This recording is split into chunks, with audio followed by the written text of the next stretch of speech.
निर्गमन अध्याय 1। निर्गमन अध्याय 1। इसराइल के पुत्रों के नाम जो अपने अपने घराने को लेकर याकूब के साथ मिस्र देश में आए, ये है, अर्थात रूबेन, शिमोन, लेवी, यहूदा, इस्साकार, जुबलून, बिन्यामीन, दान, नप्ताली, गाद और आशेर। और यूसुफ तो मिस्र में पहले ही आ चुका था। याकूब के निज वंश में जो उत्पन्न हुए वे सब 70 प्राणी थे। और यूसुफ और उसके सब भाई और उस पीढ़ी के सब लोग मर मिटे, और इसराइल की संतान फूलने फलने लगी, और वे लोग अत्यंत सामर्थी बनते चले गए, और इतना अधिक बढ़ गए कि कुल देश उनसे भर गया। मिस्र में एक नया राजा गद्दी पर बैठा, जो यूसुफ को नहीं जानता था, और उसने अपनी प्रजा से कहा, देखो, इस्राएली हमसे गिनती और सामर्थ्य में अधिक बढ़ गए हैं, इसलिए आओ हम उनके साथ बुद्धिमानी से बर्ताव करें। कहीं ऐसा न हो कि जब वे बहुत बढ़ जाए और यदि संग्राम का समय आ पड़े तो हमारे बैरियों से मिलकर हमसे लड़े और इस देश से निकल जाए। इसलिए उन्होंने उन पर बेगारी करने वालों को नियुक्त किया कि वे उन पर पहाड़ डाल डालकर उनको दुख दिया करें।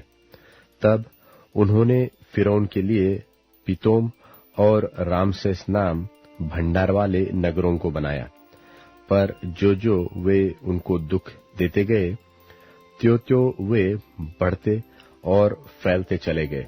इसलिए वे इस्राएलियों से अत्यंत डर गए। तो भी मिस्रियों ने इस्राएलियों से कठोरता के साथ सेवकाई करवाई और उनके जीवन को गारे, ईंट और खेती के भांति भांति के काम की कठिन सेवा से दुखी कर डाला।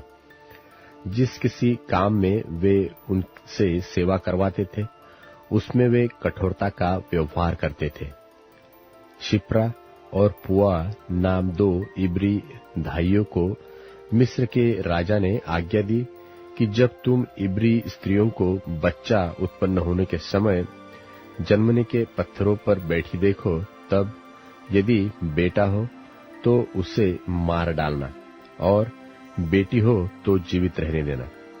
परंतु वे धाइया परमेश्वर का भय मानती थी, इसलिए मिस्र के राजा की आज्ञा न मानकर लड़कों को भी जीवित छोड़ देती थी। तब मिस्र के राजा ने उनको बुलवाकर पूछा, तुम जो लड़कों को जीवित छोड़ देती हो तो ऐसा क्यों करती हो? धाइयों ने फिरौन को उत्तर दिया कि इब्री स्त्रियां मिस्री स्त्रियों के समान नहीं है। वे ऐसी फुर्तीली है कि धाइयों के पहुंचने से पहले ही उनको बच्चा उत्पन्न हो जाता है। इसलिए परमेश्वर ने धाइयों के साथ भलाई की और वे लोग बढ़कर बहुत सामर्थी हो गए। और धाइया इसलिए कि वे परमेश्वर का भय मानती थी, उसने उनके घर बसाए।